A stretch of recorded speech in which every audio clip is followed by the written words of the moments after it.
The intercontinental ballistic missile is now a grim reality. It cuts warning time from hours to minutes. Therefore, the Strategic Air Command must keep a force in the air around the clock to ensure decisive retaliation, even if its bases are blasted away. This is a documentary of Operation Headstart, a 3-month test demonstration conducted at Loring Air Force Base, Maine, by the 45th Air Division of the 8th Air Force. It portrays the crews and support personnel who demonstrated conclusively that an airborne alert can be maintained successfully. From a pool of 24 B-52 bombers and 12 KC-135 tankers, Headstart dispatches planes on airline-type schedules, with a combat-ready bomber taking off every 6 hours and flying a set route of about 20 hours duration. SAC must know where these bombers are at all times. Single sideband position reports refer to charted points along the route, which avoid the use of map coordinates. SAC also sends frequent foxtrot test messages, any one of which might be no test, but an order sending the bomber to war.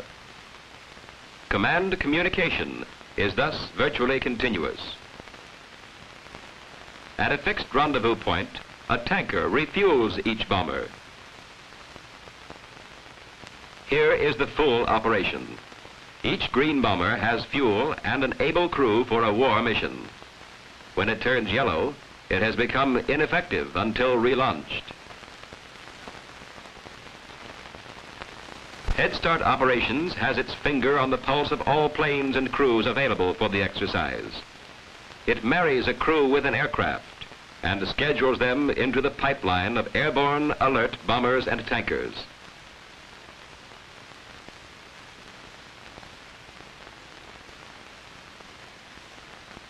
Once the crews are scheduled for Headstart, they're given their initial briefing. Here they'll find out what their mission will entail.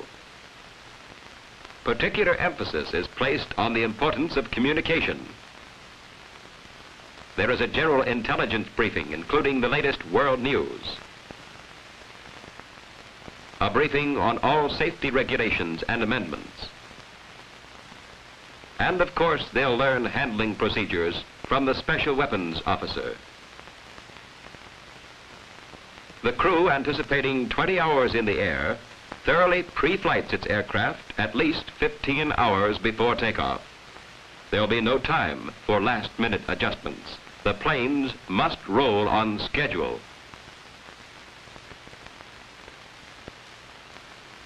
Maintenance, which is the backbone of any large airborne operation, improved its efficiency and scheduling to meet the demands of the operation. Despite severe weather conditions, the crews worked around the clock on the flight line and inside the hangars to provide support to the endless chain of bombers and tankers. Close coordination with supply personnel was necessary to be sure that aircraft parts were available to the maintenance specialists. Stock levels of supplies were revised and adjusted to meet this stepped-up flying schedule. After electronic specialists have checked the turret system, the guns are loaded with combat ammunition. The bomb load is carefully cradled into the bomb bay. These devastating bombs are carried fully armed, but it takes concerted action by more than one crewman to operate the release mechanism. The arming system is checked out thoroughly prior to loading the bombs. After 12 hours of uninterrupted sleep and relaxation, the crew members leave their quarters and begin the last 3 hours prior to takeoff. A bus picks up the crew and takes them to the dining hall, where they are served a specially planned high-protein meal important to strength and stamina during their long mission to come. During this time, the weather officer is preparing data to give to the crew at the pre-takeoff weather briefing. 2 hours before takeoff, the crew reports for the pre-takeoff briefing. The briefing officer reviews the final details of the flight plan, from takeoff roll to touchdown.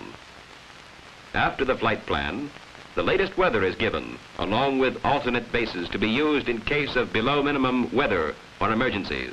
Finally, the medical officer gives instructions coping with fatigue, dehydration, and the other physical problems crew members will have to face. The final briefing is over. While the rest of the crew files the flight plan, 2 crewmen go to the in-flight kitchen to pick up the meals that will sustain them aloft. These are not ordinary in-flight lunches. They were tailored for Headstart requirements by a dietary specialist. No one is allowed to bring food from home.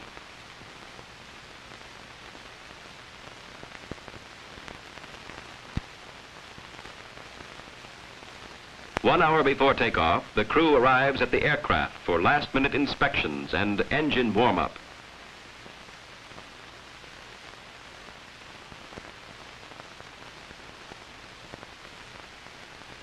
The division commander maintains close contact with the operation and makes frequent visits to the flight line.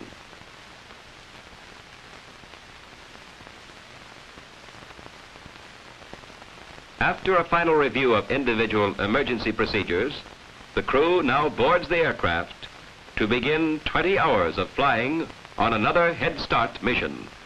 The wheels are rolling on schedule. Under the watchful eye of personnel in the tower, the bomber taxis to the warm-up pad to await final clearance. With final clearance from the tower, the B-52 begins its takeoff roll.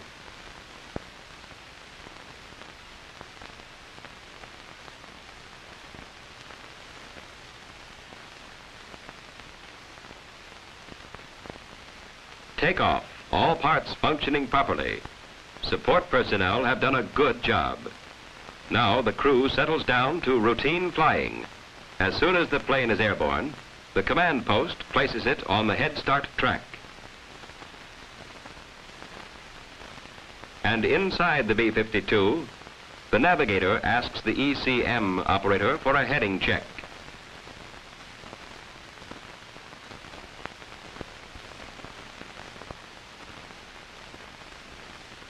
Pinpoint navigation is essential. A slight mistake could trigger the Air Defense Command's network and bring interceptors up to investigate an unidentified aircraft. Further, a navigational error could possibly complicate the refueling rendezvous. As the hours pass, it becomes necessary for crewmen to supplement body liquids lost through dehydration under the pressurized conditions. Hourly position reports are relayed, and the plane's location is charted. With the aircraft's position noted, the report is authenticated, and the aircraft commander logs the time of acknowledgement. Hours aboard the bomber under pressure of the mission develop hearty appetites. Time to prepare the in-flight meals in a specially designed electric oven.